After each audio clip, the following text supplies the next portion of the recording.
Okay, well, welcome everybody. Good evening, ladies and gentlemen. My name is Steve Pudwell. I am the first vice president of the Southeast Alberta Chamber of Commerce. It is my pleasure to welcome you to our downtown town hall meeting, hosted by the Chamber, the Downtown Collective, and the City of Medicine Hat. In the spirit of respect, reciprocity, and truth, we acknowledge and are grateful to live, work, and play in the many traditional and unceded territories covering all of this land of Canada that the Inuit, Métis, and First Nations people call home. We are committed to opening up mindful spaces for dialogue, discussion, unlearning, and learning with each and everyone we work with and carried out with intention. The Chamber of Commerce has been advocating for business since 1900 and is responsible for seeking answers to questions and concerns of importance to our membership. Currently, our Chamber has over 800 members, everything from a one-person business to a home-based business to large corporations. We cover 8 municipalities, including Medicine Hat, Redcliffe, Cypress County, and now the new addition, Brooks, Newell County, Bassano, Dutchess, and Rosemary. Since this City Council was elected in 2021, the Chamber of Commerce has worked on several municipal issues, including sustainable municipal finances, red tape reduction, levies, fees, energy and utilities, procurement, and economic development, just to name a few. As an organization, we are committed to voicing the concerns of the business community on their behalf. Tonight, we will be hearing from the core members of the Downtown Collective Committee, and we will also have a chance to discuss priorities with the Medicine Hat City Councillors. At this time, I'd like to introduce our moderator for the evening, Lisa Dressler, right there. Lisa has been the executive director of the Southeast Alberta Chamber of Commerce for nearly 15 years. Lisa has continued to ensure that our chamber is known as a strong, consistent voice for local business on the municipal, provincial, and federal stages. Please join me in welcoming to the stage Lisa Dressler.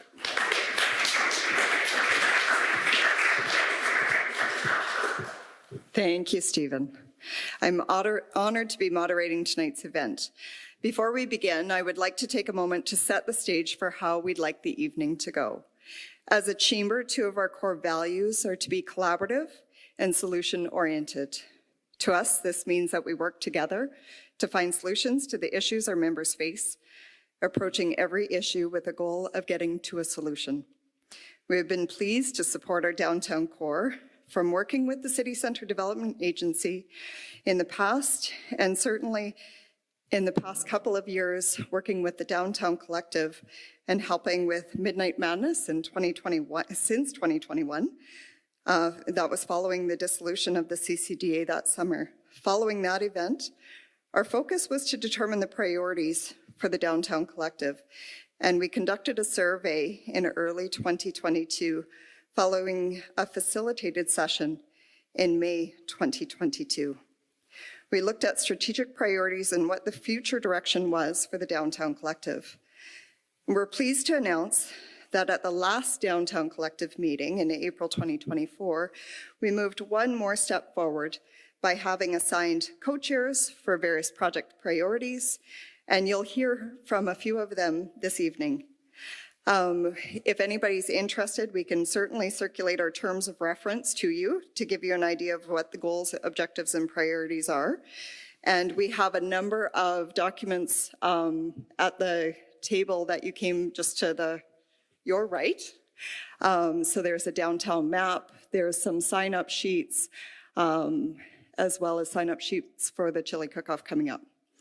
But we're going to start tonight's presentation by hearing from our Downtown Collective on some of those initiatives and priorities that have been determined through feedback from our downtown members, including events, marketing and promotions, and safety and enhancement of our downtown core. So I'm going to start by inviting Kyle Pudwell with EBT Chartered Accountants. He's our co-chair of our newly formed Downtown Safety and Enhancement Subcommittee. We're pleased that we have been able to host 2 info sessions with the Medicine Hat Police, one in September 2022 and one more recently this past April. Our Downtown Safety and Enhancement Subcommittee just met earlier this week, so all the information you'll be hearing tonight is very fresh, and I'll invite Kyle to come up to speak to some of those priorities identified.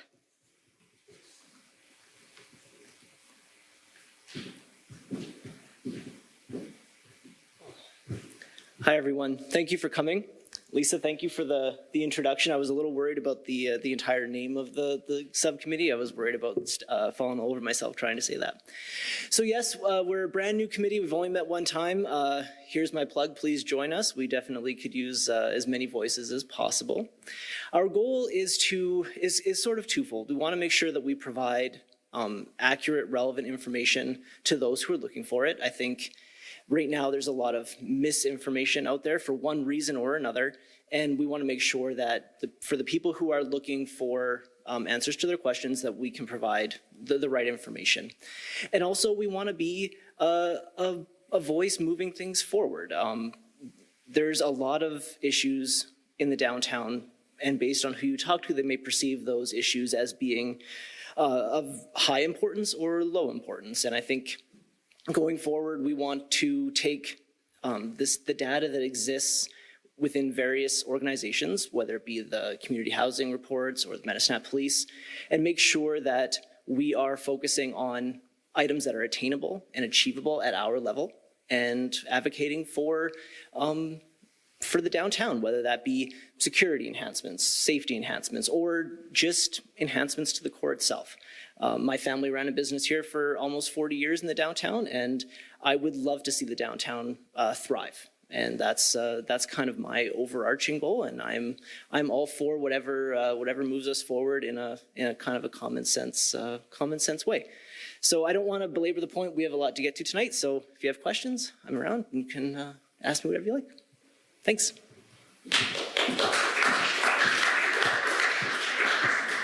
Thank you so much, Kyle. And if you're interested in getting involved, again, I'm going to keep pointing to the sign-up sheet that we would love our downtown businesses engaged and involved.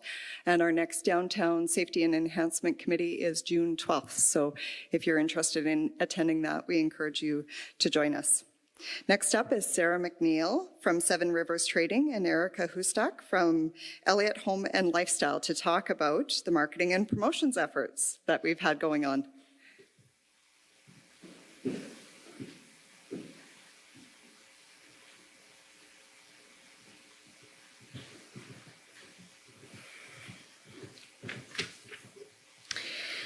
So we kicked off the Marketing and Promotions Committee or Subcommittee early in fall 2023 with the goal of just creating a greater awareness of businesses downtown and just kind of the general culture of downtown throughout the city, but also for people visiting the city or new to the city. It's a collective ad buy, so we signed up members, and that generated over $4,000 for us to use collectively throughout the year for marketing initiatives. And the first marketing initiative that we took on was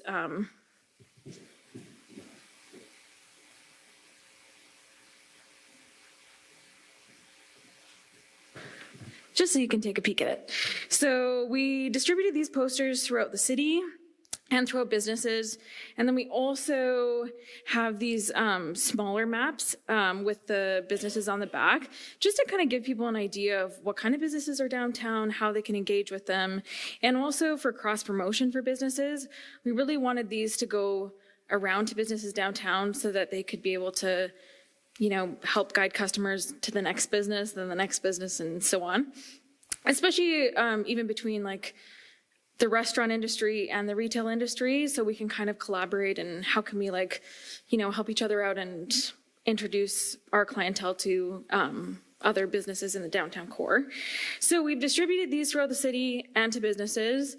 We've kind of decided that it's something we'd probably update about twice a year, kind of just depending on how many new businesses come in, how many businesses leave, and then we'd kind of reevaluate that on an annual basis. We've also started working on a we have a current landing page, which has a domain of the downtownmedicinehat.ca. It was previously owned by the CCDA, and we're working to kind of revamp that and develop it. It wasn't necessarily in our priority this year, but we were kind of just starting in the beginning phases, and next year that's kind of our next project. We're also slowly working on social media, just getting the Instagram and Facebook up and running. It took a little bit of time just getting it over from the CCDA. We're also going to be looking at doing a billboard ad and or bus ad and putting some of the money also towards social media sponsored posts.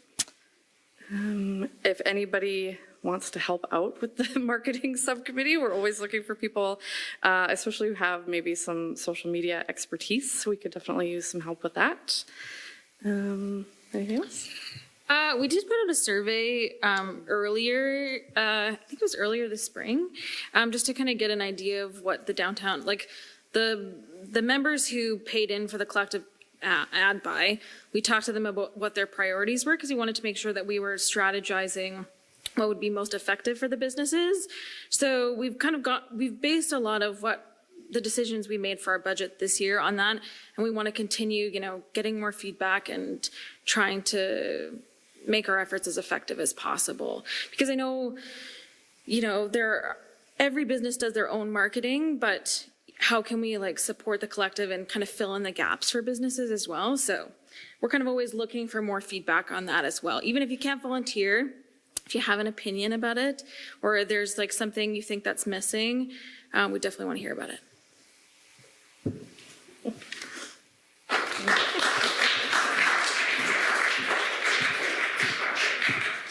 Thank you to both of you. And we do have lots of maps and posters. So if you have or know of places that you can drop those off or put posters up, please be sure to take those on your way out. They're not just single. You can take a large stack that you can distribute to friends and family and put in your stores or organizations if you have some counter space, just to raise a little bit more awareness about those.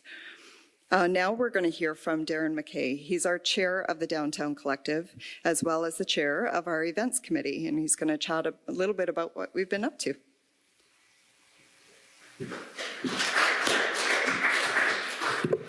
Thanks, Lisa. I first kind of want to talk about how we got joined with the chamber, because it was kind of born out of an event.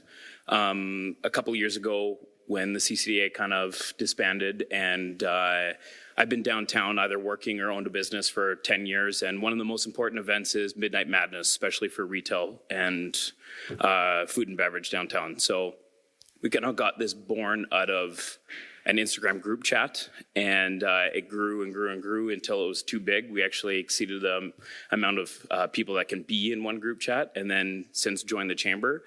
And we did our first Midnight Madness, which was absolutely unbelievable. And every year it's kind of just gotten bigger and bigger. We had COVID in between there, so it was a little bit weird. But last year was probably, from what the community and me as a business owner downtown having 2 stores, was unbelievable. Seeing everybody walk down the streets, and the streets literally full of people, intersections full of people waiting across the street, was unbelievable. So we're kind of carrying on that. Last year we got the first year under our belts planning chili cook-off and bringing that back to life. So we're doing that again, which is, I'm bad with dates, so I have my phone here, July 13th. But kind of rewinding, we also, as a downtown, do socials just to kind of meet the fellow business owners that are downtown, the stakeholders that can be a part of the Downtown Collective, which is really important. We kind of have a core group that shows up all the time, but the more voices that we have join the meeting is the more important, right? Me being on one block of 3rd Street is completely different from somebody else being on even the block forward, right? It's each business, even side-by-side neighbors, goes through different challenges or different success. So the more voices that we have, the more important. That's going to be on the May 30th at Local Public Eatery, which is downtown, also on 3rd Street, from 5 to 7. So any fellow business owners that hasn't shown up to one of those, come meet some faces, get connected. It would be great. As far as Chili Cook-Off goes, though, on July 13th is our second year, so we got a lot of learning under our belt. It's going to be a little bit different with some construction this year, but those are going to start bowl sales from 11 to 1:30, eating contest starting at 2, voting and chili end at 2:30, and then awards at 3. We'll have some live entertainment, some stuff for the kids. It'll be a great event. So anybody that wants to help out, join. Could always use volunteers. That's the hardest thing to do. So I'm seeing some head nods over there. I'm going to be tapping you on the shoulder later and get you on board. But yeah, and then obviously Midnight Madness is kind of like one of our other core events. We've kind of aimed to try to get 4 core events under our belt every year and just kind of lather, rinse, repeat and get those going.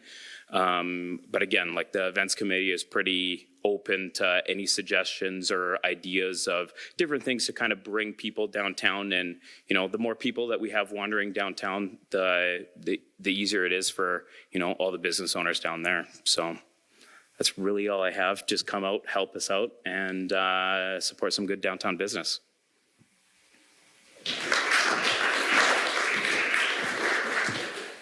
So I really do want to give kudos to our downtown stakeholders and that core group that Darren was talking about, our subcommittee chairs that are involved and the other members that attend our monthly meetings and come out and engage and go door knocking, distributing information to our downtown stakeholders.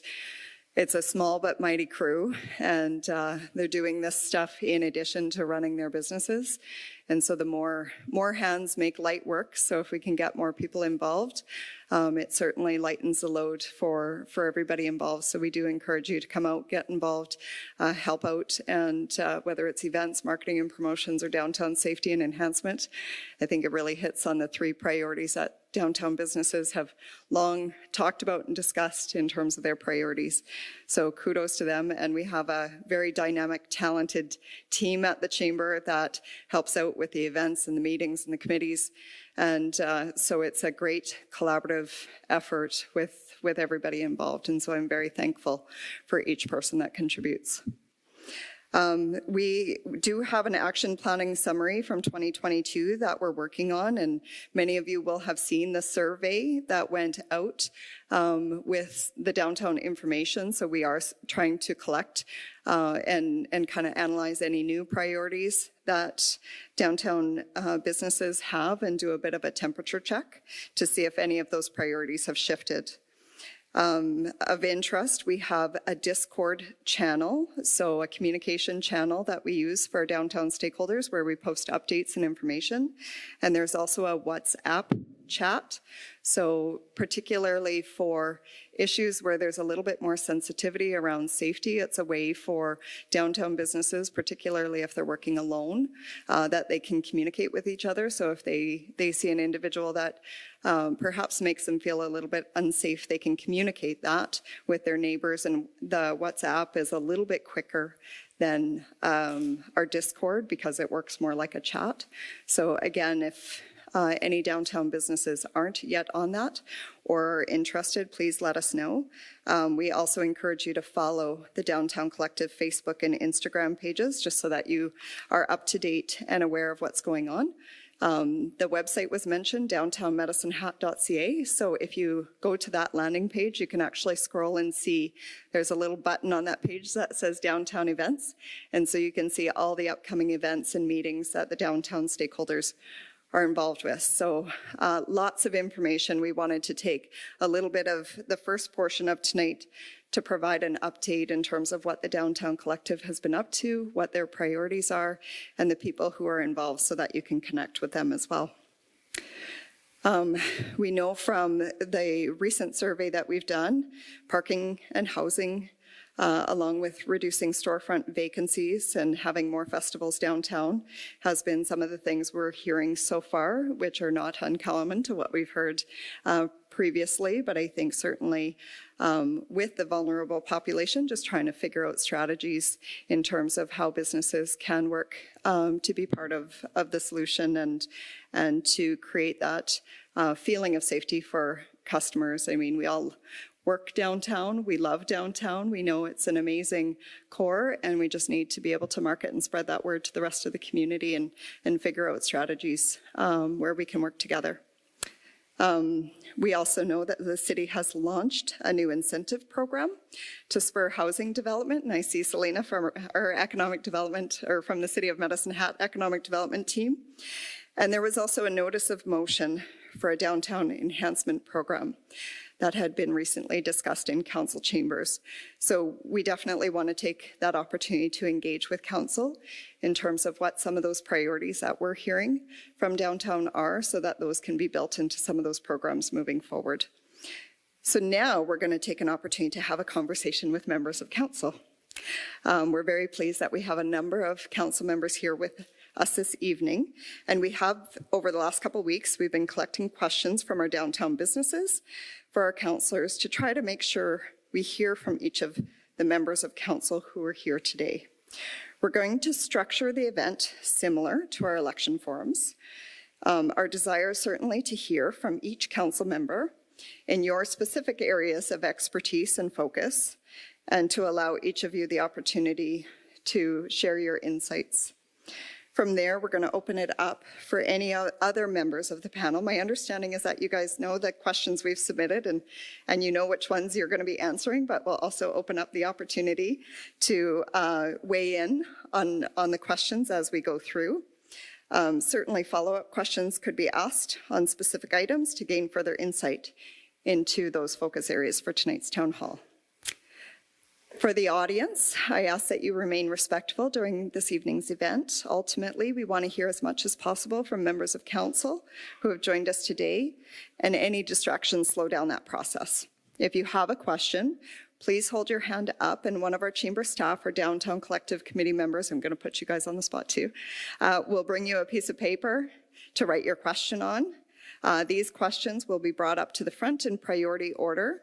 And we're going to first ask questions that were pre-submitted. If we have time to ask any other questions, we will ask them in the order that they're received. Again, we request questions submitted from the floor remain focused on the goal of finding solutions. Now, without any further ado, we're going to invite our council members to the stage. And if you'll join me in welcoming, I'm going to actually also highlight the committees that each of the council members are on. I think oftentimes people don't know, all the additional committee work that council members do outside of, their regular council meetings. So particularly in areas of interest, you know who to go to. So I'm going to start off with Councillor Robert Dumanowski. So if you'd come on up, and I'll run through your committee list as you're coming to the stage. So Councillor Dumanowski is Administrative and Legislative Review Committee, Corporate Services Committee Chair, Public Services Vice Chair, Police Commission, and the list goes on. I think I've caught everything. Councillor Cassie Hyder. So Councillor Hyder is with Corporate Services Committee as the Vice Chair, Public Services Committee, Municipal Names Committee, Palliser Economic Partnership, Subdivision and Development Appeal Board, and Tourism Medicine Hat. Councillor Darren Hirsch. Councillor Hirsch is the Audit Committee Chair, he's on the Emergency Advisory Committee, Energy, Land and Environment Committee Chair, Highway 3 Twinning Association, and the Police Commission. Councillor Andy McGrogan. Councillor McGrogan is the Chair of the Administrative and Legislative Review Committee, Development and Infrastructure Committee Vice Chair. He's the representative for the Medicine Hat Exhibition and Stampede, and the Municipal Planning Commission Chair. Councillor Shyla Sharps. Councillor Sharps is the Audit Committee Vice Chair, Development and Infrastructure Committee Chair, Energy, Land and Environment Committee. She is our Chamber of Commerce appointed representative. She also serves on Intermunicipal Committee, Municipal Planning Commission, and Physician Attraction and Retention. Councillor Alison Van Dyke. Councillor Van Dyke is part of Audit Committee, Development and Infrastructure Committee, Energy, Land and Environment Committee Vice Chair, Intercity Forum on Social Planning, Regional Drainage Committee, Alberta Municipal Climate Leadership Council, Physician Attraction and Retention, and Shortgrass Library System. Do any of you have any additional time to do anything outside of council responsibilities? Unable to attend tonight was Councillor Alison Knodel, who serves on Administrative and Legislative Review Committee as a Vice Chair, Corporate Services Committee, Civic Functions, and Friends of Medelta. Councillor Ramona Robbins, who's Emergency Advisory Committee, Public Services Committee Chair, Cypress View Foundation, and the Medicine Hat Public Library. And our Mayor, Lindsay Clark, who's on the Emergency Advisory Committee, Community Futures Entrecourt, Cypress View Foundation, Intermunicipal Committee, Medicine Hat Community Housing Society, and Palliser Economic Partnership. So welcome to each of you. Thank you for being here.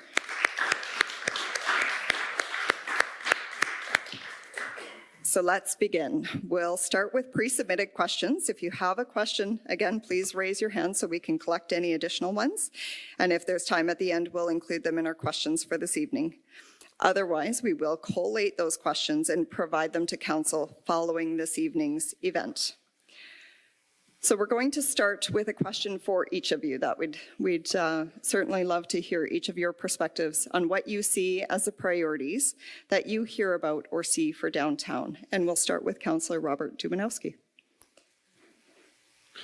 Thank you, Lisa. First of all, I want to thank the Chamber and the Downtown Collective for this event. When I hear about each of your reports or covering off some of the things that you're tackling, it really impresses me that your commitment to the business climate, not just downtown but elsewhere, but also to being the voice for the people in the downtown in particular, and that's why we're here tonight. So, I mean, the priorities for downtown probably evolved over time, but really, in the end, it really comes down to some of the fundamentals that people who, as Darren said, want to thrive downtown. That comes down to economic activity, their ability to be viable, and more than viable, be able to thrive in a downtown. When it comes to the safety, real, perceived, or otherwise, there's safety aspects. Certainly, we're all aware of the challenges that the downtown in particular faces with the concerns that the business holders and also the people who frequent downtown have with feeling safe. And we're just going to say a lot of it has to do with homeless populations and encampments and things of that nature. And obviously those are, whether they're real or perceived or otherwise, in whatever context people deal with that or perceive that, it can reflect on their ability to function and maybe even challenge them in some ways in the format of how many hours they would be willing to stay open in the evenings or weekends, but based on some of those conditions they might not otherwise be able to. So, and vibrancy when it comes to having downtown thrive, and again to Darren's point around creating activities that aren't just business centric, but bring people here so that businesses are attended to, people become aware of what's down here, and they spend their money. We want to see a vibrant downtown. That is the number one goal for any downtown core. And even though I will say, having been on council a number of terms now, it's an ongoing goal. It's not a narrative that ever ends. We're constantly working at it. We're evolving as we go, and some of the challenges that certainly are going to be coming up here very soon are some of the construction aspects to redeveloping our underground infrastructure, but it's essential. And I guess I'll end on when I look at what happened to 2nd Street after the inconveniences of digging it up and doing new service tie-ins and the surface improvements. There was a new life brought to it, and it's still growing, and we hope to see the same happen with 3rd Street. So safety, economic vibrancy are probably the key ones. Thank you. Thank you. Councillor Hyder. Thank you, Lisa. And yes, I too would like to thank the Chamber and the Downtown Collective for offering an opportunity for us to share in these conversations. I would probably echo a lot of Councillor Dumanowski, his comments about safety. I see lots of ladies that I shop at their stores, and I do talk to them quite regularly about safety as being you're the only lady in the shop, and the fear that they have operating a business, and that saddens me. So the Downtown Collective and the marketing behind that, and making sure people understand downtown is not a place to fear, that it is a place to do business. And hopefully that we can strengthen the downtown collaboratively and work. I'd love to hear more about how they feel our police service is doing as far as supporting them. I know that they have a strategy, but I'd also like to hear from the business owners and how they feel. So I think it's going to be, like it is across Canada, an ongoing issue with antisocial behavior and the vulnerable population. It is a work in progress, and I think we do have to come to the table more frequently than we have in the past. So I'm interested to have conversations. Great, thank you. Councillor Hirsch. So a couple things. Congratulations on the expanded mandate and new name. So well done. Got a little soft spot for the chamber. I was the first chair back in, I don't know, 2013. Yeah, in the year 2000. Yeah. So anyway, I really enjoy it. I think that what the chamber does and adds a voice, collective voice. So I'm pleased that the chambers rallied behind the Downtown Collective and kind of looked at partnership. I think it's a great idea, given the CCDA unwinding. I work downtown, been there 25 years. I've seen a lot of different change, and really on a positive note, if you think back 25 years ago, there's been an immense amount of awesomeness going on downtown. So you think about some of the old buildings that have been revitalized in the face of major codes when it comes to electrical. So I see some nodding, all that stuff that really, quite frankly, if you think that far back, we've come a long way. I've had actually people that I've had business with that comment on our downtown. So props to us in terms of the coffee shops, the microbrewers, all the shops that walk by, they just absolutely love it. And everyone's got a story and everyone's got a theme that is remarkably different, but similar in the fact that they feel very comforted when they come downtown, and the walkability and all that stuff. So kudos to all the efforts that's been done. I applaud you. I actually hearken back. My first term on council was 2004. And during that time, the argument was the city Medicine Hat was a donut. Lots going on the outside, nothing going on in the middle. And we actually struck during that time, and Councillor Dumanowski was there as well. I was the chair of the ad hoc downtown revitalization committee. And I would love to dust off that document because a lot of the themes are similar. In fact, and in fairness, we did have questions that we did answer. We've got them in front of us. It's better you guys know a prepared answer than we go, well, I'm not sure, let me get back to you, and then it's a waste of the evening. So, but in it, it talks about safety, vibrancy, economic, a lot of efforts. I know as a small business owner myself over 15 years, you're doing the books on Sundays and all that kind of stuff. And we talk about taking a day off and well, what's that? But knowing that the weekend is traditionally the weekends that normal 9-to-5ers have time. So I remember talking about when is the right time to be open, and now I think we've made a little bit of an effort, kind of Mondays and all that sort of stuff. So a lot of different discussions over the years, and I think about a lot of people. I love the vibrancy and the new people coming up, Darren and others, and Mike, and but I think about the Hal Bensons of back in the day and Lorraine Delalonga back in the day.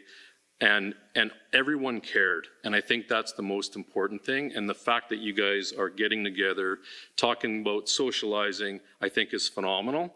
And you're the envy of other just think about the other merchants within the city. They don't really have that ability to really get together and connect. So congrats on that. But it's interesting in that document because they talked about, and we did a kind of an environmental scan, kind of the same thing we feel.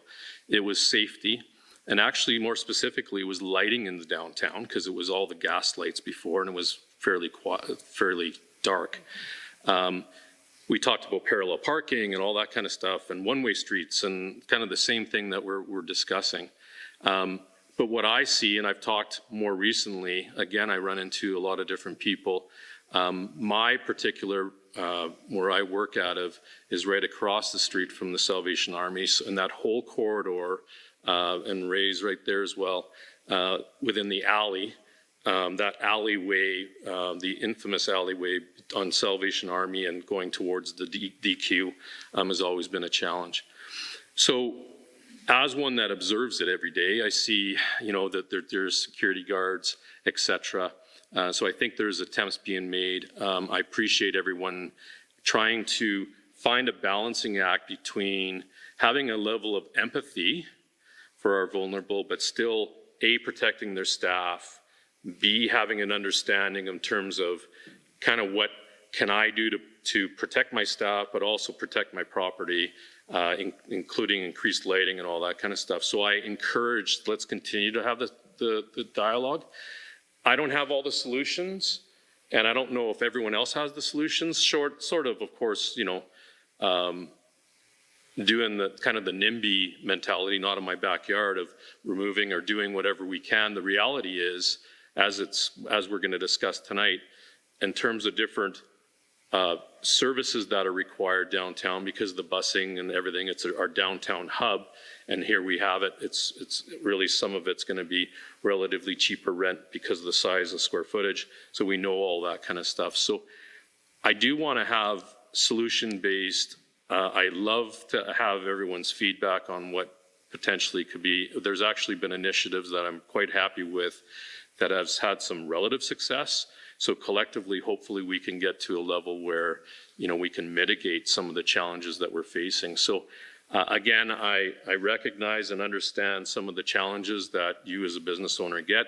Not only running your own business, which is already challenging enough, but just kind of dealing with everything that's kind of in front of you. So you've got an empathetic ear for sure, a person that's downtown as well and sees it on an everyday basis. Some of the challenges, and again, actually right on cue this morning, I don't know who was downtown, but right at 9 a.m. they fenced off the old 3rd Street, and it's right in front of my place, and off we go. So they're digging up pavement as we speak. So that I know is going to be an inconvenience, but they're 100-and-some-year-old pipes. They just got to get done. So we did some key learnings on 2nd Street. In terms of how to do this better and more efficiently. And I think the plan that they rolled out kind of makes sense. So I'm quite pleased on that. But having said that, if you remember that there was that whole development by, let's call it the IGA on Maple Avenue that took some time. We had people saying, like, when are they going to open? So, I mean, again, I get the construction piece, but again, we've got some older infrastructure we have to get at. So it's a push and pull, and I absolutely appreciate everyone's understanding on that, but sorry about that. I'm passionate for it and just kind of would go on, but anyway, I'm happy to be here. I might have to step out. I've got a pressing event in about an hour, so sorry. Well, we want to keep everybody on time. Very good. Sorry. And Darren Councillor Hirsch just took up some of your time. And I don't know if he's left anything else, but we'll try. Councillor McGurgan. Thank you. Yeah, after Councillor Dumanowski and Councillor Hirsch, there's not much to say. But, but it's also valid and so appropriate. So first, thank you to the Chamber for putting this on and giving us an opportunity to connect with folks in the community that have real and valid issues about downtown and the concerns that are here. It'd be easy for me to go through the questions and pick, some stuff from my That's my timer. It's time for me to have my nap. But I think there's some other issues that I've gleaned out of some of the questions that I guess I'll touch on. Number one, I just want to give a great shout out to our development and infrastructure folks. I think so far, 3rd Street is progressing fairly well. I think we were all in the fetal position in the corner of the council chambers worried about how it was going to roll out and if we could keep business going while we did this major and important work. So far so good, and it's really the prep work out front. We know all that, and then really it's the patience of the business folks downtown that are so important. I've really noticed, and being around the community for I guess 42 or 3 years, I've never seen the downtown, in my view, as vibrant as I've seen it the last 2 or 3 years. 4 or 5 maybe, but the last couple of years, the coffee shops and the outdoor pubs, the indoor, facilities, the restaurants, they're fantastic. And that's the business, right? So you look at council, how do we keep the business thriving? That's what I guess we talk about is, and of course, as we all know, we've had some safety issues downtown and the perception of safety issues. I think the downtown patrol unit now being enhanced have done a great job. It started out back in my day and it's evolved into something much better, much more strategic, much more focused and purposeful. So I think that, there's a lot of resources in, as far as policing that I can see that has been invested in downtown, and I'm glad to see that. So I'd love to hear, and I know the police commission members will want to as well, hear about any ideas that someone might have to, I guess, even enhance the work that's been done. But I look at, again, I think it all comes down to incentivizing business to be there and stay there. And I'm so excited about Mr. Wall's project with the old Assiniboia, and look at the residents we're gonna get there that are gonna move into those places, and to me it's super exciting. And what happens, as most of you are aware, is the busier it is. Look at Midnight Madness. The busier it is down there, the less disruption, social disruption you have from our vulnerable and marginalized in our community. And I say nothing negative about that. It's just our reality right now. I did have an opportunity to take a little drive through Canada, and I have to tell you, not that it matters to us in our reality, there's some situations that just made me cry. They're so bad. And I think, so kudos to, I guess, all of you and all of the city who have done the work they can to keep it safe. I know that Alison Van Dyke wants to talk about sea-cans really bad. Everybody's afraid to talk about sea-cans. I'm kidding you. But I think sea-cans are, the whole project down there, that's been an emotional and a very, I guess, trying event. I mean, what are we doing with them? If we open them, where are the bathrooms? And, it is a big deal. But how can we create a little vibrancy? So as most of you are aware, they are starting a weekly project in the downtown area, bringing in small events and micro events that will use those sea-cans. And, those sea-cans are, I will say this, because I wasn't part of the last crew, so we always say, look, this is the last council. But they're removable, and we got a great chunk of property there at the end of the day. So that's 5 years is coming really fast. So who knows what the decision will be in the future, but we should do what we can to keep them to be vibrant in that area and to add to the downtown, not to take away from the businesses that already exist down there. People that are paying the taxes and, the utility bills and, all the things that make it work. So I'd love to hear what we can do to, I guess, do a better job at incentivizing business to want to be here. So that's really, I know there'll be lots of questions, so I'm going to stop right there and turn it over to the next Vic. Thank you, Cassie. I do see your hand up. I do want to get through the other council I just member. wondered if you had a timer for us. Yeah. I'm going to For start some of watching them, during not questions. us, everyone, but. I think Councillor McGrogan laid the groundwork for you, Councillor Van Dyke. So if you want to go next. Thank you. Oh, it is on. Okay. So I wanted to say thank you to this group for the work that you're doing. I was really sad when the chili cook-off was not happening. It's one of my favorite annual events in the community. It's so much fun to participate in that.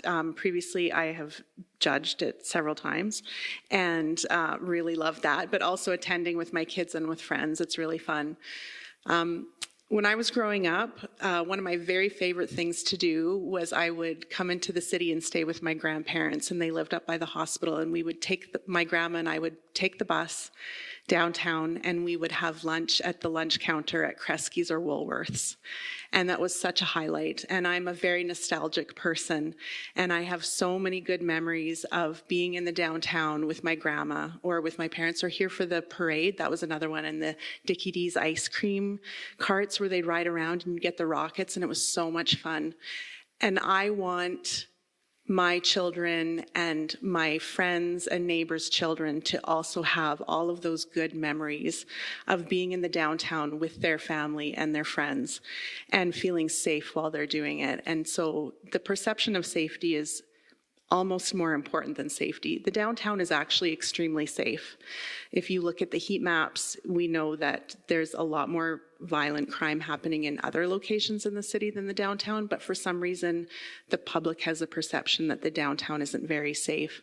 I'm downtown all the time, almost every day, sometimes multiple times a day. When I had a daughter who did a sport in the downtown, so I was down here at night often because she attended a club in the evenings several times a week. So I was here all the time, and when I hear people talk about how they haven't come into the downtown for years, I'm just shocked because I'm here all the time. I'm going to Bridges, I'm going to housing, I'm at Meowson, I'm going to stores and to the library, I'm bringing my kids down here for things, and it can be there is an element that we are seeing now in Medicine Hat that we are unfamiliar with, and it can be disconcerting for people that are unused to it, but it's not an unsafe place to be. And so I try to push back against that narrative a lot in the community because I feel safe down here and I come down here all the time. But I want people to feel safe and on their own choose to come down because they feel it's a safe place to be. So for me, that's a really important priority for our downtown community. Thank you. And finally, Councillor Sharps. Thanks, Lisa. So I'm just going to jump right in and answer this in my perspective here. So I see the economy, boosting the economy downtown is the very first thing, because with boosting some of the store frontage and getting them filled, we will increase our safety and our vibrancy. You know, this is again where I differ with some of the other councillors when it comes to safety is I think it's great that citizens feel like they can come down here and they feel safe, and I think that's what we're all pushing for. But I still hear from business owners that they're not entirely feeling safe, and I never want to minimize that because they're the ones that are going to shut down early when they don't feel safe. And I've been in that position, and I've made it very clear to people that I've been in that position. It doesn't mean I'm going to pack up and move. I've been there for 24 years. Downtown for 24 years, or right next door for 20.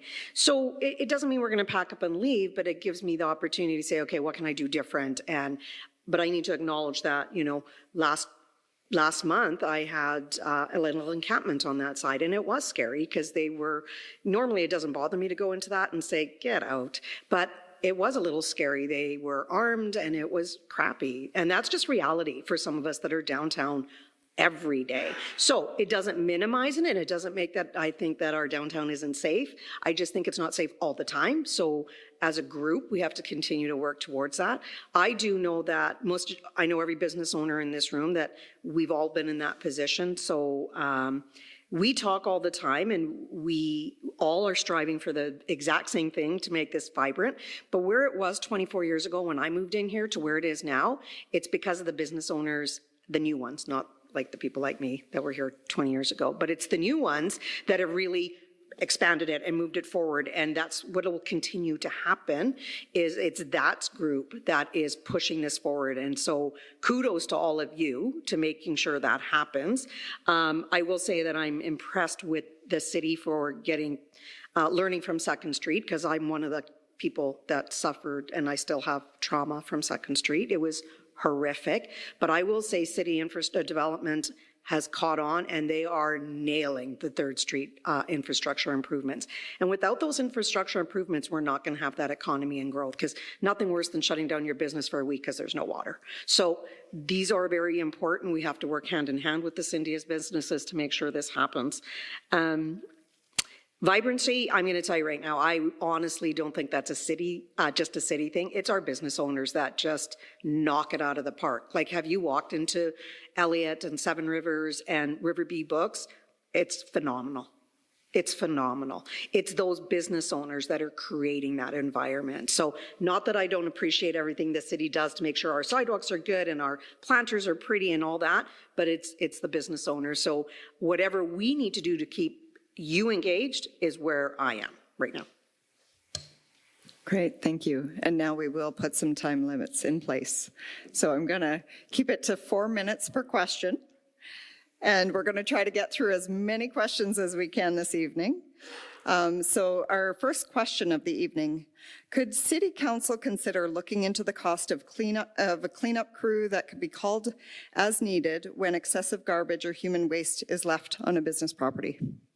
Who would like to take that question? Councillor Dumanowski. Well, you know, Lisa, I haven't talked for a while, so some of the people like to think I'm long in my talk, but they took just as long as me. But I'm going to start my timer. You know, when I saw the question, and obviously, as indicated, we have some of the prepared stuff here just so we can reflect on it and be informed as we speak in front of you, because you took time out of your lives to be here. You know, the simple answer is we don't have any currently any identified mechanism to do that. I mean, it'd be easy for me to sit here and say, yeah, we'll look into that. And we have our city manager here and others who will report back to council and we'll get back to you. But I will recall, because I have been here a while, an initiative that we took upon ourselves quite a few years ago. Time flies when you're having fun, but where we actually targeted specific areas of the city and tried doing a cleanup where people, if they had a leftover couch or a box spring or a TV or something years ago that they didn't need anymore, didn't want, they were able to put that in their back alley. And the city actually did a pilot where they went around and picked up these items and did that. I don't think it took off, clearly, because we're not doing it anymore. But downtown has always been a soft spot for council and for this community. That's not politicking, that's the truth. I really genuinely think if that is a real issue, then you have a few people around here in front of you now. We're not in a council meeting, but we have the capacity to ask staff to look into things. And I can't speak for everyone, but I think it's something that definitely gets curiosity of me from the standpoint of what can we do, even if it's small and incremental, what can we do that helps the downtown thrive? Because really that's what it's about. So if it has to do with cleanup or excessive garbage, in this case, sometimes it's human waste. Still have 2 minutes. These are real issues, and I know it's not even there. I've had business owners along Kingsway identify concerns of the same. And, you know, in the end, we referred them, but really in the end, they are held responsible for that cleanup. But when it comes to other, contributing factors like needles and stuff like that, there are other community partners who will help out with that. Because I know one business owner got a hold of me and said, I have teenagers who come and do cleanup on my parking lot and that, and they were almost, pricked with needles. And so now I'm afraid to do that. And now if I have to go out and hire specialized people to do that, that comes off the bottom line. So these are real issues, small incremental costs, but over time have a huge impact. So I don't have an immediate answer for you other than to say we're always here to listen. We're always here to find ways, small or otherwise, to make the improvements for downtown and to help businesses thrive. If we're going to say that, it has to be more than lip service. So we're open to that. Great, thank you. We'll maybe go into the follow-up question because it's related.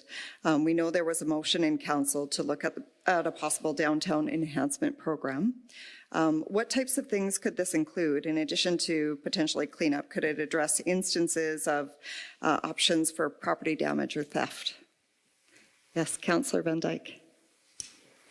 Thank you. I wanted to speak to this because Councillor Robbins was the person who had put that forward, but I co-sponsored that notice of motion, and that had kind of come out some of our previous discussion with some of the people in this room around issues that you're facing in the downtown here with security and with vandalism and damage to your businesses.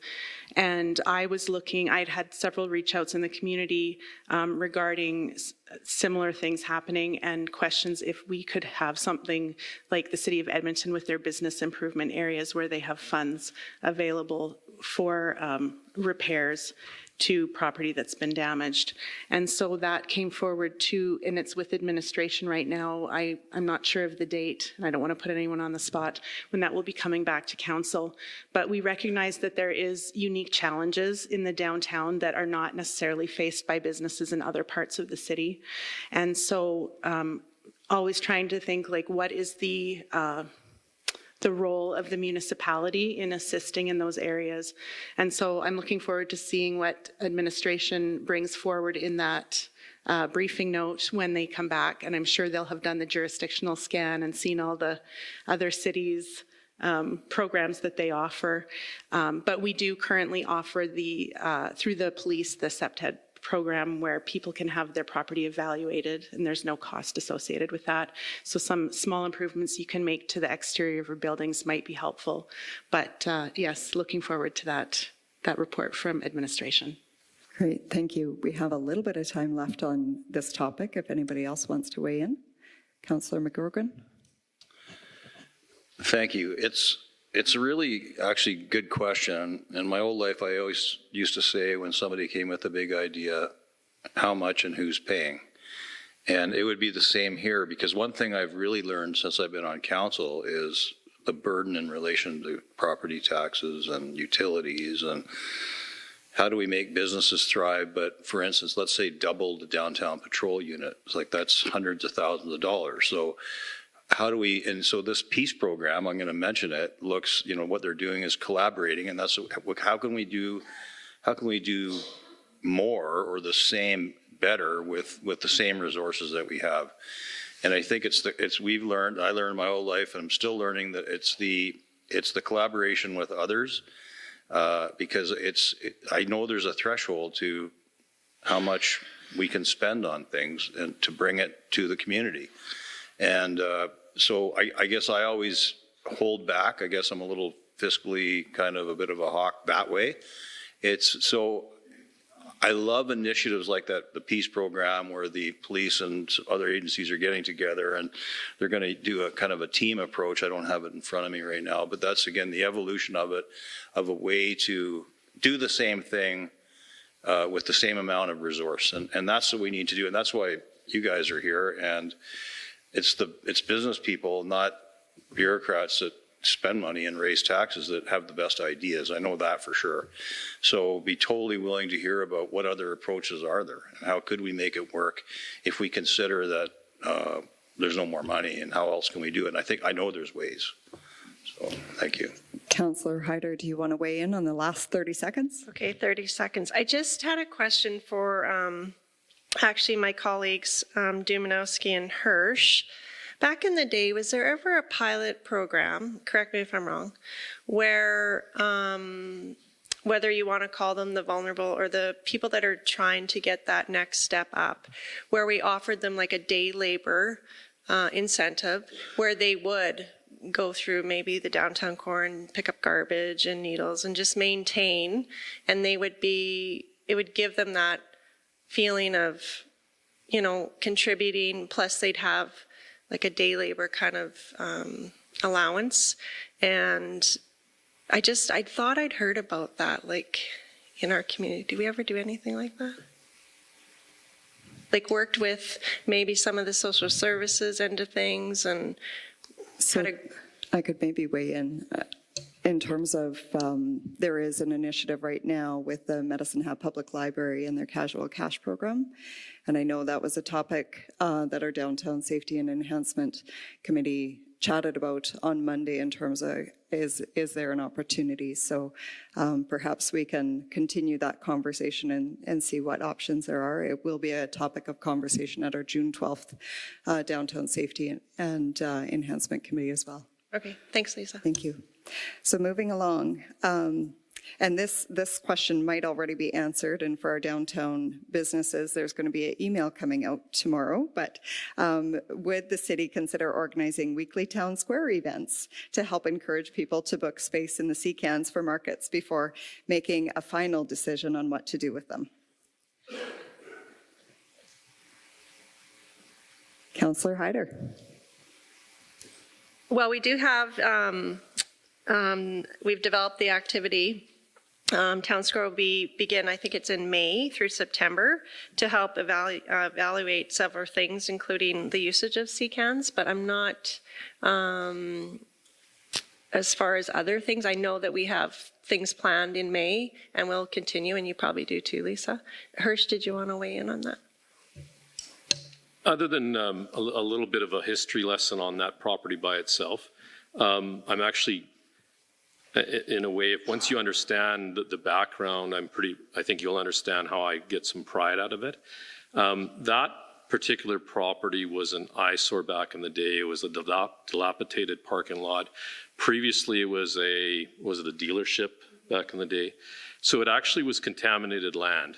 So we tried, we missed to get some development in there because of the massive amount of reclamation costs, et cetera.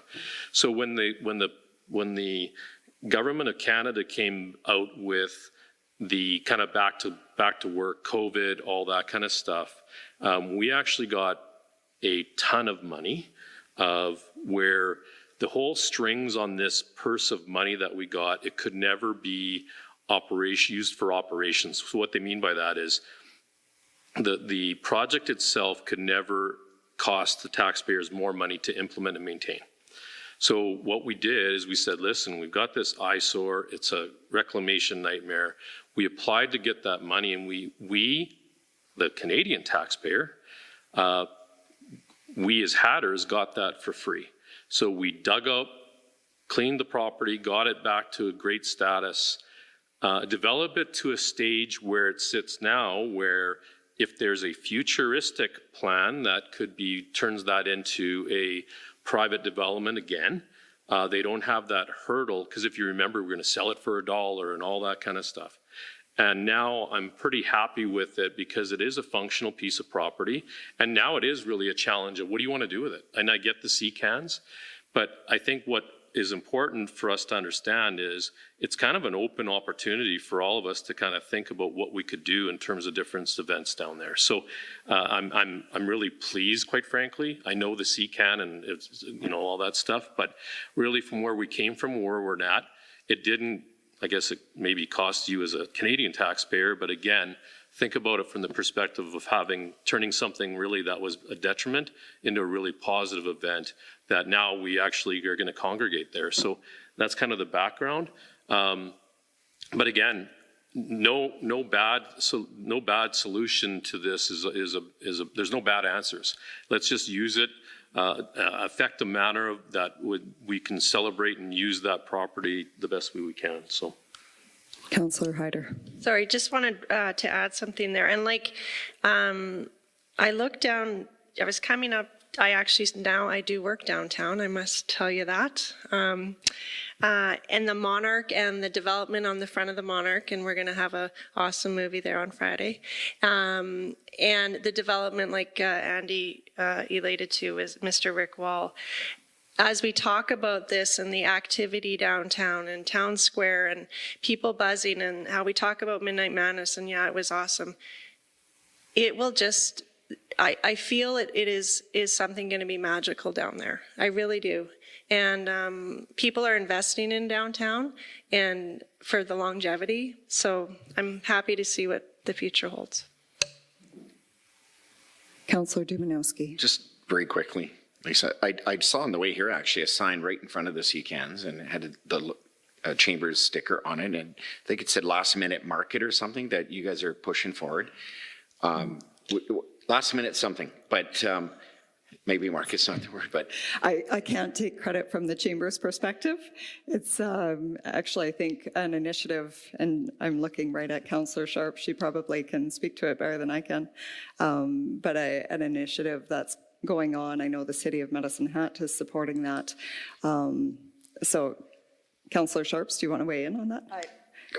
It's it's a lastminutemarket.com, but I think there's the mom groups involved and another small business group, and I think they've got some funding from those micro grants. But it was the mom group, I think, that applied for it, so good on them.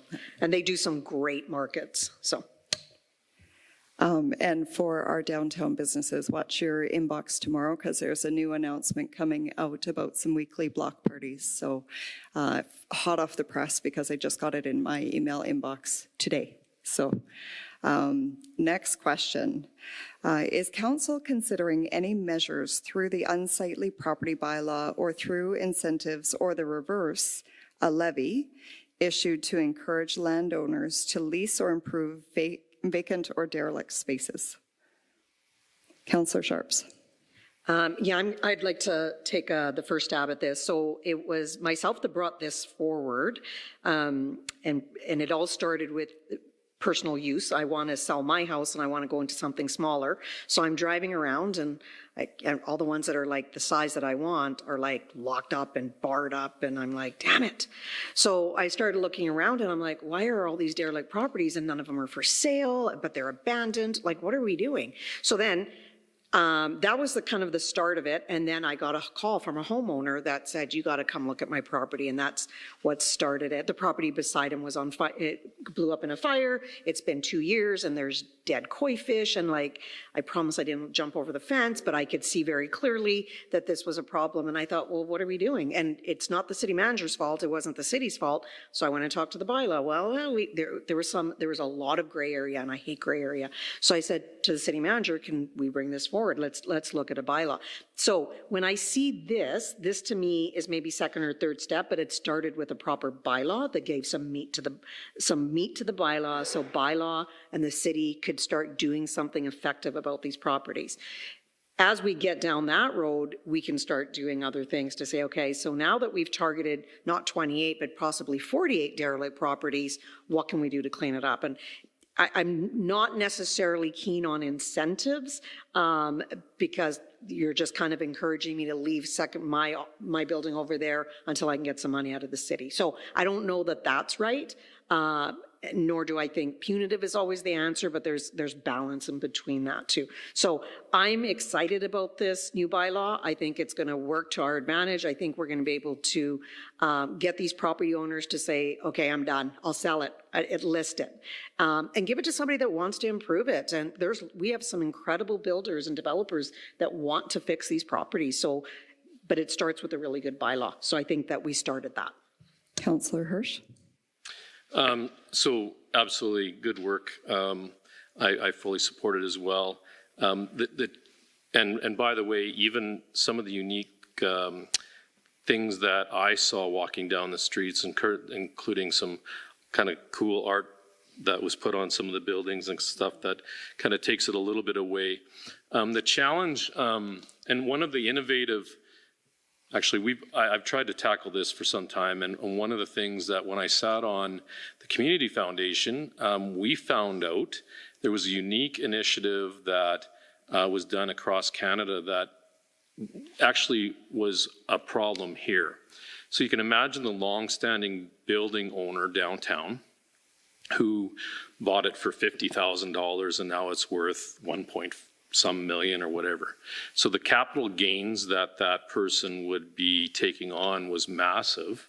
So one of the things that the Community Foundation said is actually you know, if you gift it, say to the community foundation, you get a tax. So there's tax implications to some of these people that have the buildings that they just don't want to take on. And it's sat and they might be a little bit older and they're retired, so they didn't want to have their business. So that's the issue. So it just sat, and for them, they would have rather just burned through another year of utilities and taxes than meet the tax man.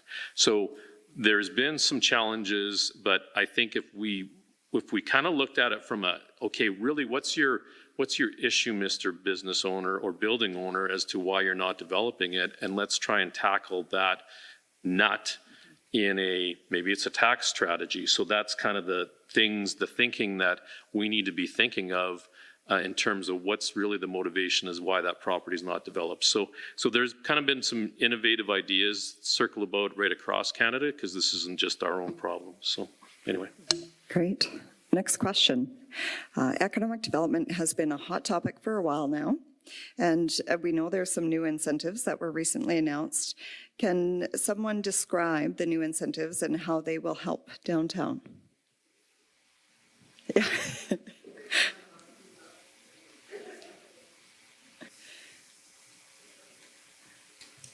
Councillor McGurgan?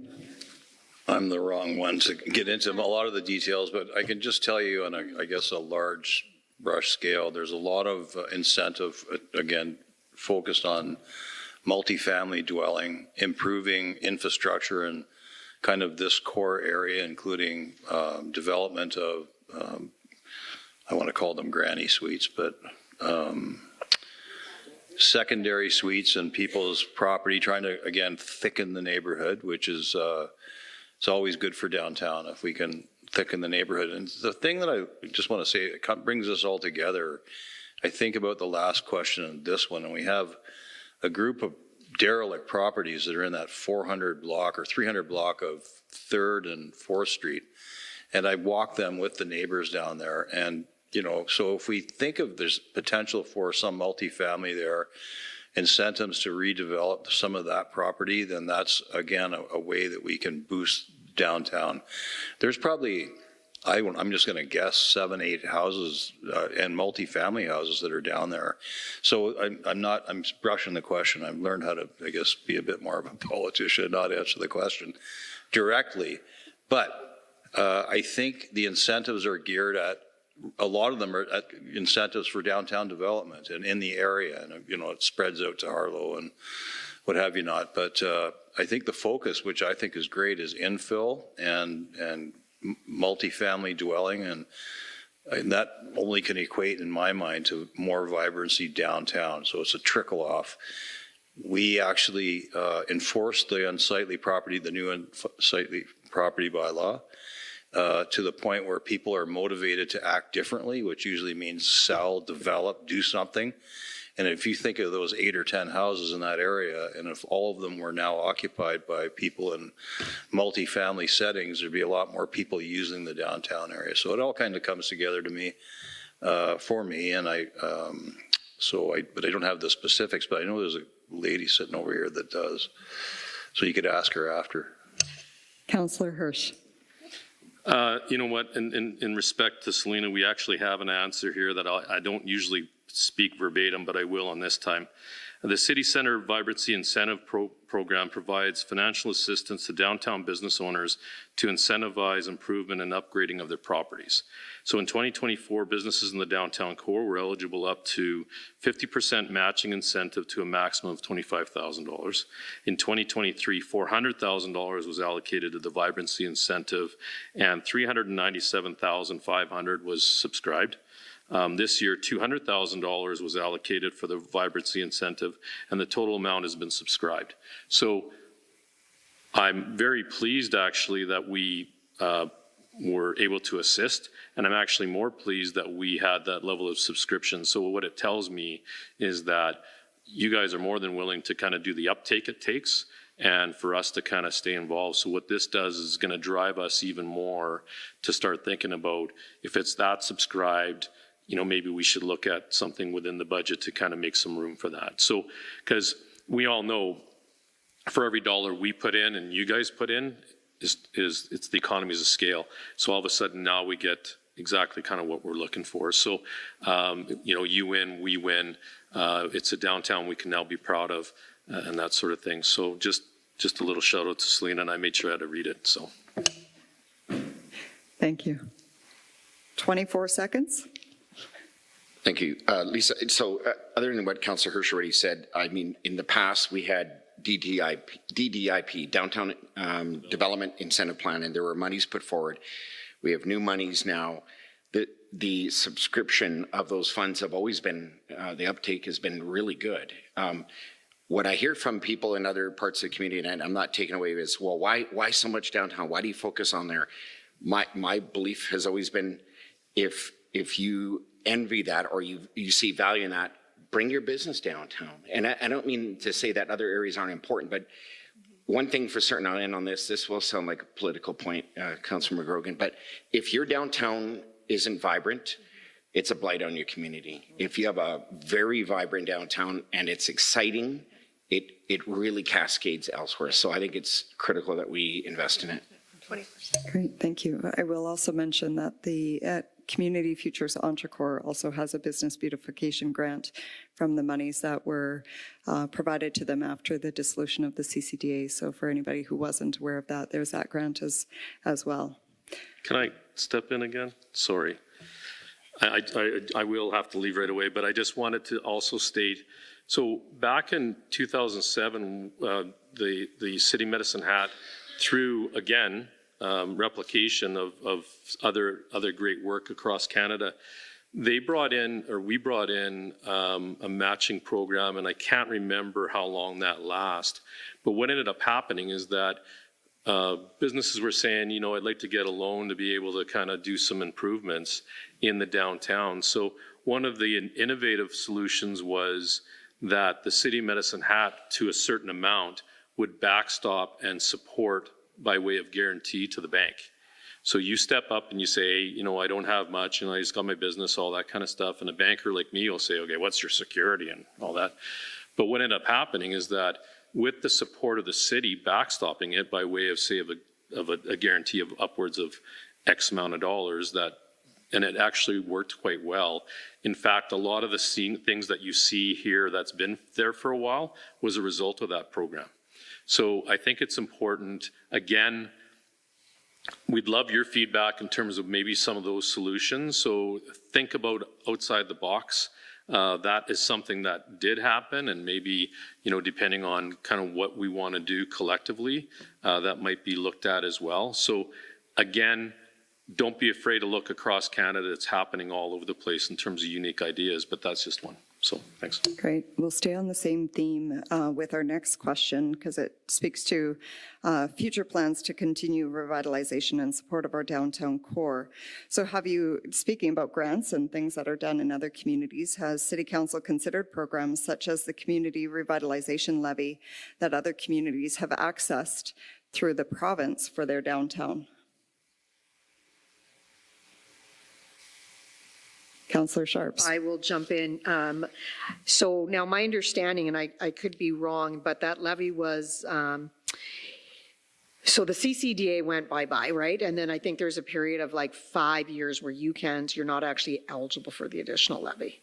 So I think that time has not, there was some criteria around it. So that was one of the things we knew when I started that petition to get rid of the CC. I might as well just admit it.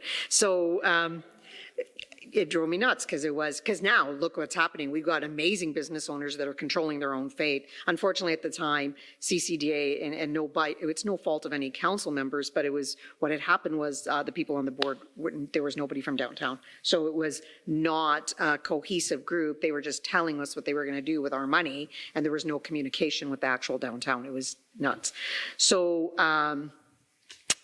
My understanding, the legislation required when you dissolved that you had a period of about 5, and I don't know the exact number, but I remember being scolded about and saying, do you realize now we can't apply for anything for 5 to 7 years? Was it you that scolded me? Might have been. But so there is a period. So there is a period where you can't apply. And so I don't know how long that period is or if we've bypassed it, but there was there was a reason council could not apply for that. So I'd be happy to share that information with City Council because this would be different than the business revitalization zone. Okay. And can provide the background for Council's consideration in terms of what some of the feel other like you have. communities are doing. I feel like you have before. Am I not correct? Well, I'm not going to throw you under the bus. I'm good with it. Just don't drive it at the same time. We'll move on to the next question, unless there's any other councillors that want to weigh in on that in particular. What is the city doing to address mental health, the drug issues, and some of those issues that business owners, particularly those around the core, are struggling with? Councillor Van Dyke. Thank you. I won't talk about everything, but one thing that I did want to mention in regards to this is that in the last, the budget amendment we did in the end of 2023, we restored some funding and added additional funding to the Medicine Hat Public Library to include hours for a social worker who is there to assist community members in accessing services around the community. So mental health, of course, falls under the purview of the provincial government, but at a municipal and local level, that is one very tangible step that was taken by our council to support that issue in our downtown core specifically, and for any member in the community to access those services. Great, thank you. Is there any other council members that want to weigh in? Councillor McGorgan. I just want to point out the obvious. I think we've already talked quite a bit about some of the things that are being done through the police service and their collaboration with that peace unit. So I think, you know, everyone's trying to, I guess, deal with the disruptively social behavior that you all face in your daily dealings. And, you know, it's a social nightmare, and to some degree, that all of you have to live with every day. And I think that we've addressed it as much as we can.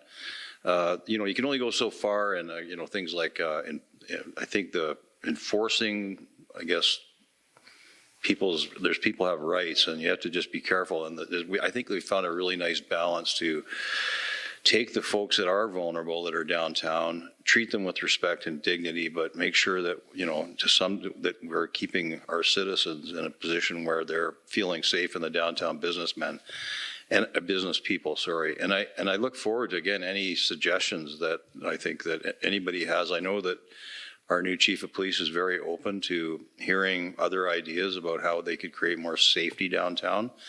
But that social issue that we have is, of course, we all know it's North American wide, but that doesn't make it all right for your everyday lives. I totally understand that. Councillor Van Dyke and then Councillor Hyder. Thank you. Sorry, one other thing I forgot to add. One other very practical action that the city has taken is expanding the hours of the public washrooms in the transit terminal to 24 hours with security. I know that's an issue for downtown business people, is having people come in and use your washrooms.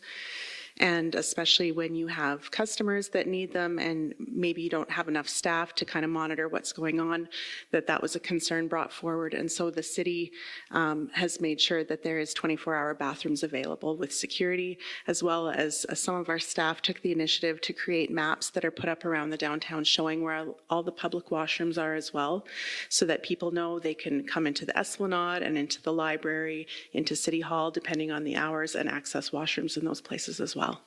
Great, thank you. And we do have those postcards here tonight if anybody wants to grab them. Councillor Hyder.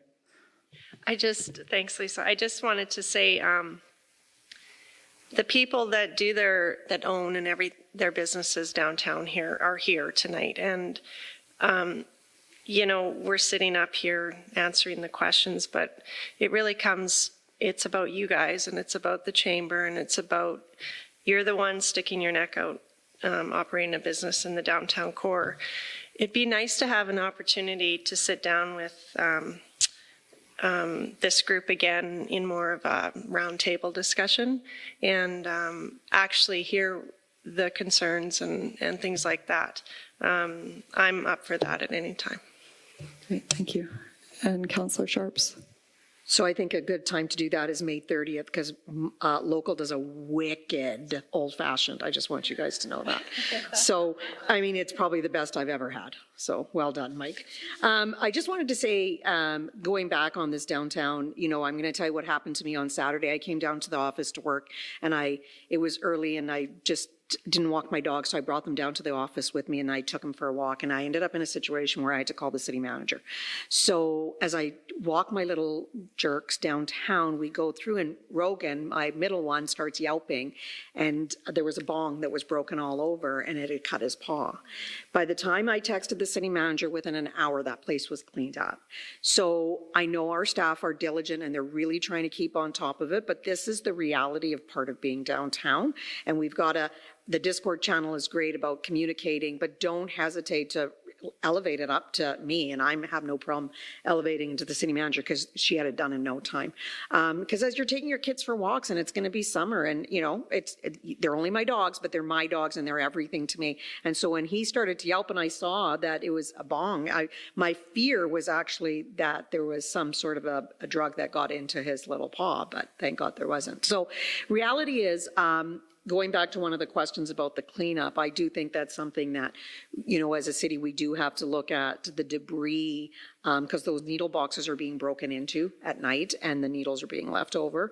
So, and even down where I am right there, I have to go around my building and clean up the needles if I bring my dogs in. So that's just the reality. There was no people involved, there was no nothing, but it's just the reality of the environment of the drug addiction issues we're having, not necessarily the vulnerable, but there is drug addiction issues, and it's the easiest place to do it when you can just get the needles and hide behind a building. So just know that, keep vigilant about it and keep communicating, and maybe that's something we can look at, because that is on the main streets and on the areas that, you know, our public go through. So just want to let you know.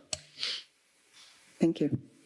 I'm going to combine a couple of these questions because it has to do with social services that are centralized downtown. I think one of you had mentioned, you know, the reason a lot of our social services are centralized downtown. So if you could speak to that.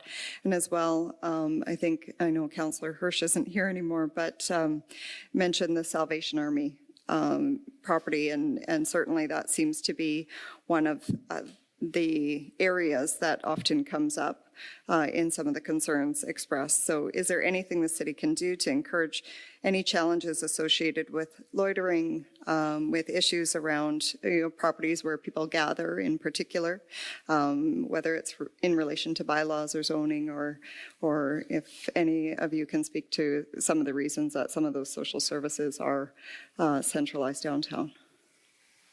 Councillor Hyder. Well, one reason, of course, is the proximity to public transit, the proximity to different opportunities for the unhoused or mental health, is because of most of the organizations are down there, whether it's cheaper rent, whatever it is for nonprofits. They just congregate. The businesses down there. As far as, if we talk about the Salvation Army and that Fifth Avenue block of that, I can't speak to what can be done about the loitering or things like that. Maybe with the downtown patrol unit, I don't know enough about that. I'd love to know more about it and how active it is and what we could do for that. So, anybody else with the time that we have? Yes, Councillor Van Dyke. Yes, thank you. So there's not a zoning designation that can really restrict or alter what businesses or organizations are in any specific area. The downtown has easy access with transportation, and the organizations that are down here serving the public, it's easy to get to them.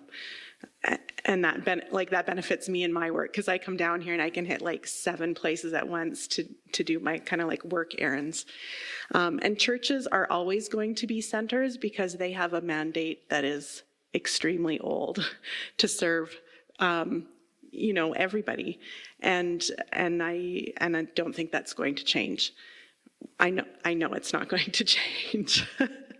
So I think that, vibrancy is the best way to make people feel safer. The more people that are out on the streets, the safer it feels.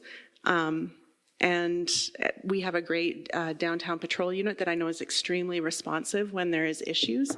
I think it's some public education too. Like I said, I spend a lot of time in my work coming down to businesses, human services, businesses in the downtown core, and I frequently park up next to Fifth Avenue because it's very convenient for me to get around to those areas. And so it's I think an education piece for everybody to make sure they know it can feel unsafe, but it's not as unsafe as people think it is. And the city and the police services are doing good work in making sure that people can feel comfortable in the downtown. Okay, Councillor Hyder. Just to piggyback on that, and I appreciate Councillor Van Dyke's comments. I want to make sure that, Van Dyke, that you have a different maybe, optical lens than the people that own the businesses downtown, and it's not disrespectful, but I really want to engage with them and make sure that they feel heard. That's all I wanted to say. Thank you. I think that kind of ties into the next question. We're starting to go to questions from the floor. So thank you to members of council for freeing up a little bit of time to get to some of the additional questions. Will the enhancement program that council is talking about potentially include grant funding for businesses to improve security and the spaces that vulnerable individuals may be using or abusing? Yeah. Councillor Van Dyke, yeah. Yes, thank you. Yes, I believe that security cameras, some cleanup from things, vandalism, those were things that were kind of laid out in the notice of motion. Great, thank you. I see head nods, so I think there's agreement. With upgrading and closing streets downtown with the downtown construction, and with downtown being the top tax-producing division in the city, is there any potential to allocate funds to marketing that downtown is still open, not just with street signs, but actual campaigns? Councillor Dumanowski.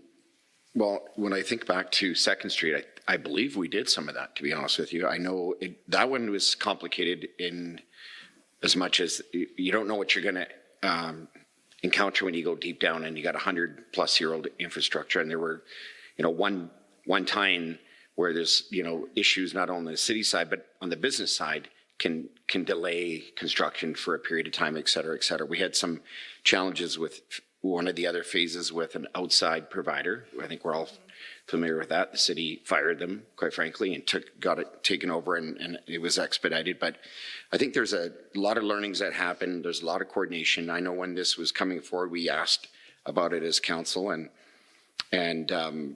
ensuring access is key, and not just creating maps that look like you're going through a maze, but how do people get to and from businesses safely? We actually had transportation at one point for one of the phases provided through I don't know if it was a golf cart or some kind of mechanism to get people to businesses. So there are creative ways we need to find solutions for the downtown business people, and putting up billboards or putting something in the paper or otherwise, to me, those are low cost, easy hanging fruit solutions that the city can do. And I mean that. We've done, versions of that before. We can do more of the same. And I know our staff, absolutely, and I'm not just putting them on the line here, they have been very open and committed to doing whatever it takes to make sure people feel like business can continue. Great. Councillor Sharps. Yes, I just was going to tie into that. So Second Street, I was down on Second Street and I was down at Yokenham and we were talking to Katie and she's like, well, what are we going to do? So it was quite interesting. I think city manager and I were off to Cypress County and I said, let's just stop at Yokenham for a minute. So Katie has this great idea the day that the city wants to shut it down to shut it down and roll out red carpet and do some different things. And I said, you know, because they're a little scared about the parking. And I said, well, I'll tell you what, I'll come down and I will. This isn't taped, is it? Oh, it is. Okay, never mind. So I said, I will be your bag. Okay, I said, I'll be your bag bitch and I'll take everybody's bags to their cars for them. I will come down and volunteer and help and make sure that our community doesn't feel like, you know, you can't park and you can't do things and maybe the elderly don't want to walk all that way with their bags. I said, I'll come volunteer, you know, a couple hours every day to do that. City manager said she'd come do it too. So, you know, we're prepared to do what we need to do. I wanted to make sure that what part was taped, to make sure that the businesses are feeling supported in any way possible. So, and another item was, one of the things that came up as we went through this was there's various loading zones around the area. So we're looking at making those, changing them for during the session of construction so people can park, and then maybe we can look at some long-term issues down there too, because there's several loading zones around the downtown that aren't necessarily loading zones anymore. So there's lots of work going on in between and around the whole situation, trying to make sure that it's accessible for downtown. Great, thank you. We'll go on to the next question. You guys are doing amazing. The Medicine Hat Skateboard Association has done downtown garbage annually every year and have been contributors to our community. The skateboarding bylaw was removed, and what has the feedback been so far, or the response? Councillor McGrogan. I'll be quick. I think there's been no feedback that I'm aware of, and it's been great. It was kind of like the legalization of cannabis. Everybody was expecting a storm, and the storm never happened. So here we are, I think, with the skateboard issue. I don't think there's been one. And just a shout out to that group. They've been really amazing contributors to our community for quite some time. So real kudos to them and all the different things that they do to bring safety. And so another shout out to, there's an old gentleman, might be even my age, that cleans up the park. And I know that Shyla knows him well. So there's lots of people that silently go about, you know, helping our downtown area. He goes into the Veterans Park and cleans up debris and needles, and so there's a lot of work from a lot of people that we sometimes don't see. It's invisible. So shout out to them, and I think I don't think there's been any problem with the bylaw at all. So that's just from my perspective. Councillor Sharps. I want to tell you a little story about this gentleman. So it's funny, I was sharing a situation that had happened at Riverview Books with a gentleman and some trespassing. And I was at my house having, and this gentleman came over and he was walking my dogs for me because I was working really late. And I was telling him about the situation.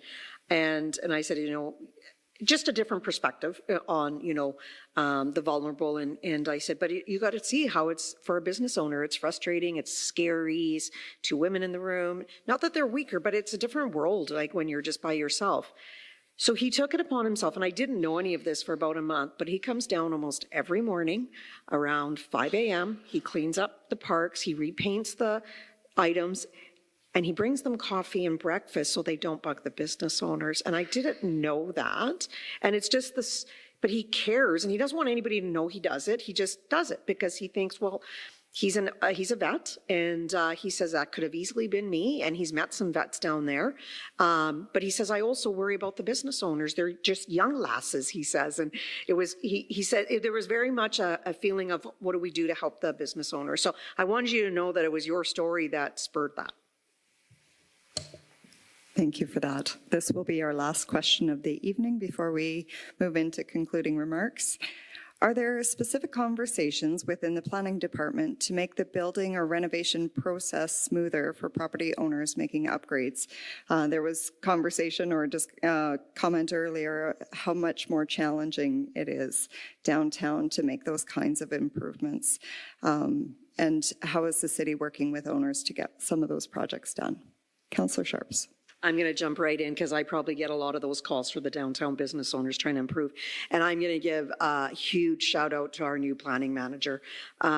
He's come from Cochrane, and I'm going to tell you just very forward thinking, and I'm going to tell you that based on about 7 years ago, I built a house in Cochrane. And my plan was to build a house in Cochrane, pretend I have a life and move there. That never happened. However, it was the easiest process ever. It was a walkout. I put a suite in the basement. They were incredible. And what I'm finding is that planning manager is bringing that mentality here. He's working with the business owners. So some of the business owners that were incredibly frustrated, I'm now getting text message saying, hey, John, actually, she showed up to a meeting. He's listening to me. Like, they get it. So I'm seeing a different mentality. And it's not that the mentality was necessarily bad. Everybody was just trying to do their job. So trying to facilitate that change in an organization that's that long withstanding it's a job and a half. But I feel like the city's making the right moves to get it down that path. So I just wanted to tell you that. Anyone else? Councillor Dumanowski. Yeah, just to dovetail on that, I know there were a couple of businesses in the past who were frustrated when they were looking to do some renovations and then had a certain budget in mind, and then they found because they were altering some of the design of their building, they had to bring their electrical up to code or put new in wiring and everything, and these were costs that weren't planned for, and so there was frustration around, well, limited budget, how can I do this without having to go at them, over a budget to do these things. And so there are some safety codes, pieces that are inevitably going to come into play. But as far as creating seamless planning and engineering approvals and permitting, that's critical. I hear that's been a criticism, honestly, for many years.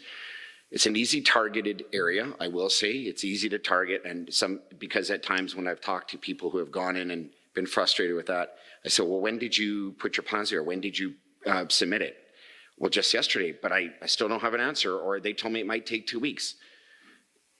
There are going to be quicker turnarounds in other communities, but we can always do better. We have great people there who are highly motivated to improve it, not just because council wants it, but because the people will it, and we want that too. So I am encouraged by what's going on, and the feedback, just like your last question, is going to be important for us. That'll be our report card. So we want to hear from the business owners. Councillor McGrogan, you had a comment you wanted to weigh in on. I did. Some of it Councillor Dumanowski covered. It's such a balancing act, and I guess I didn't realize it as fully as I have since I've been on council. The whole safety codes and all, it's provincially legislated, and I think once they peel the onion back a little bit, especially some of the older buildings, you find that, there's other issues. And I've had some experience with that on many occasions. And so you have to ask, what are the areas that we can improve on? So when I ran, I didn't talk about transparency and accountability. I thought it was just there. I talked about City Hall becoming more of the office of, yes, we can, how can we help? And I know they've heard that. They're probably rolling their eyes. I can't see it. But how can we do a concierge service? I know I talked to Selena about this too, to make sure that when you walk in the door with a development permit or an idea about how to generate a business and you want to do something, how can we get you through that door in a way that makes you feel that you've been heard and that you feel valued and that things are marching along on time, that it's not us against you, it's us with you, partnering with you, trying to get a result that adds value to your building and your property and for the next owners too, because we can do some things, put the walls back up, and we've left some pretty damaging stuff. So I think it's chipping away, and it's a culture thing too. And you've got, as I said, safety codes, they're very rigid, as we all know, but they kind of have to be. They want to make sure that they're not being sued because they let some electrical thing slide or something that ends up hurting someone down the road. So all that being said, let's continue to work at being the office of Yes We Can. So there you go. I'm done. I don't even have any concluding remarks now. That's a good spot to leave this evening's question and answer period. Thank you to each of you for taking the time out of your day to be here with us this evening. Let's give the members of council a round of applause.